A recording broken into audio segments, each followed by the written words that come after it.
Hi students, அனைவருக்கும் வணக்கம். இன்னைக்கு வீடியோல நம்ம என்ன பார்க்க போறோம் அப்படினா ஒரு சிம்பிளான கான்செப்ட் தான்.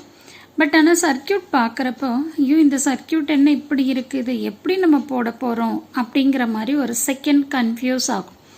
ஸோ அதெல்லாம் எதுவும் இல்லாமல் கொஞ்சம் பொறுமையாக போட்டிங்க அப்படின்னா இந்த ப்ராப்ளம்க்கான ஆன்சர் ஒரே செகண்டில் ஃபைண்ட் அவுட் பண்ணிடலாம். வாங்க பார்க்கலாம். ஃபைண்ட் தி கரண்ட் இன் 10 ohm ரெசிஸ்டர்.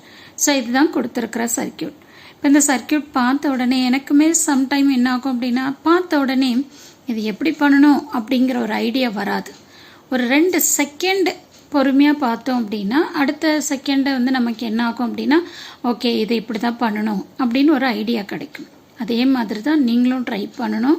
ஸோ எக்ஸாம் டென்ஷனில் நீங்கள் கண்டிப்பாக இருக்கிறப்போ எதுவும் ஐடியா கிடைக்காது. அதனால் டென்ஷன் இல்லாமல் ரிலாக்ஸ்டாக யோசிச்சிங்க அப்படின்னா கண்டிப்பாக ஐடியா வந்துடும். ஸோ இதில் நம்ம என்ன பண்ணுறோம் அப்படின்னு சொல்லி பார்த்தீங்கன்னா 10 ohm வழியாக போகிற கரண்ட் என்னன்னு கண்டுபிடிக்க போகிறோம். இப்போ பாருங்கள் இந்த சர்க்யூட்டில் என்ன கொடுத்துருக்காங்க அப்படின்னா இந்த 4 ampere கரண்ட் இந்த 2 ohm வழியாக ஃப்ளோ ஆகுதுன்னு சொல்லிட்டாங்க. அப்போது இந்த 4 ampere கரண்ட் தான் எனக்கு என்ன ஆகுது அப்படின்னா 2ஆக டிவைட் ஆகுது. ஸோ இது என்ன காம்பினேஷன் அப்படின்னா parallel காம்பினேஷன். இந்த 3 ரெசிஸ்டர்ஸும் எப்படி இருக்குது அப்படின்னா parallel-ஆக இருக்குது. பட் அதுக்கு முன்னாடி இங்கே பாருங்கள் இந்த 5 ohmம் 3 ohmம் எப்படி கனெக்ட் ஆகிருக்கு, சீரிஸில் கனெக்ட் ஆகிருக்கு. அப்போ சீரிஸ் அப்படின்னா நம்ம என்ன பண்ணிக்கணும், ஆட் பண்ணிக்கணும். ஸோ 5 + 3 8. ஸோ அதை போட்டுட்டிங்க. இங்கே இருக்கிற 10 அப்படியே எடுத்து எழுதியாச்சு. இங்கே இருக்கிற பிரான்ச்சையும் அப்படியே போட்டாச்சு. இப்போ எனக்கு என்ன தெரியும் அப்படின்னா இந்த டோட்டல் கரண்ட் தெரியும். பட் ஆனால் எனக்கு என்ன வேணும், இந்த 10 ohm வழியாக ஃப்ளோ ஆகிற கரண்ட் வேணும். இது parallel சர்க்யூட்டுங்கிறதுனால நம்ம என்ன பண்ணலாம், கரண்ட் டிவிஷன் டெக்னிக்கை யூஸ் பண்ணிக்கலாம். மேடம் கரண்ட் டிவிஷன் டெக்னிக்னா என்ன அப்படின்னு தானே கேட்குறீங்க. ஸோ அதுக்கு ஃபார்முலா என்னன்னா total current into opposite resistance divided by sum of the resistance. இதுதான் நமக்கு ஃபார்முலா. இப்போ எனக்கு என்ன வேணும், அக்கார்டிங் டு த சர்க்யூட் படி I1 வேணும். சரிங்களா?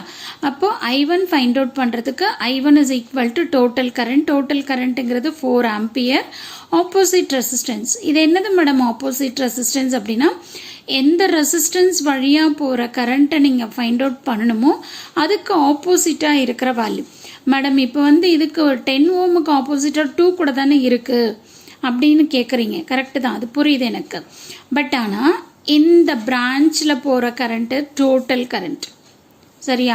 அதனால 10க்கு ஆப்போசிட்டாக இருக்கிறது 2ன்னு எடுக்கக்கூடாது. ஸோ இது டோட்டல் கரண்ட் இருக்கிற பிரான்ச். ஓகேவா? இப்போ இதுக்கு பார்த்தீங்கன்னா ஆப்போசிட்டுங்கிறது 8 divided by sum of the resistance 10 + 8 அதுதான் போடணும். ஸோ அப்போ 4 × 8 divided by 10 + 8. So 32 divided by 18. So இதை சிம்பிளிஃபை பண்ணிங்க அப்படின்னா the current flowing through 10 ohm resistance 1.778 ampere. So இதுதான் இதுக்கான ஆன்சர். பாருங்கள் எவ்வளோ ஈஸியாக நமக்கு ஆன்சர் கிடச்சிருச்சு. ஆனால் என்ன அப்படின்னா அந்த டைமுக்கு நமக்கு இப்படி தான் போடணுங்கிற விஷயம் நமக்கு ஸ்ட்ரைக் ஆகணும். எப்போ ஸ்ட்ரைக் ஆகும் அப்படின்னா அந்த டென்ஷன் இல்லாமல் நீங்கள் ரிலாக்ஸ்டாக பண்ணீங்க அப்படின்னா ஸோ கண்டிப்பாக அந்த ஐடியா உங்களுக்கு ஸ்ட்ரைக் ஆகும். இந்த வீடியோ உங்களுக்கு யூஸ்ஃபுல்லாக இருக்கும்னு நினைக்கிறேன். தேங்க்யூ ஃபார் வாட்சிங் திஸ்.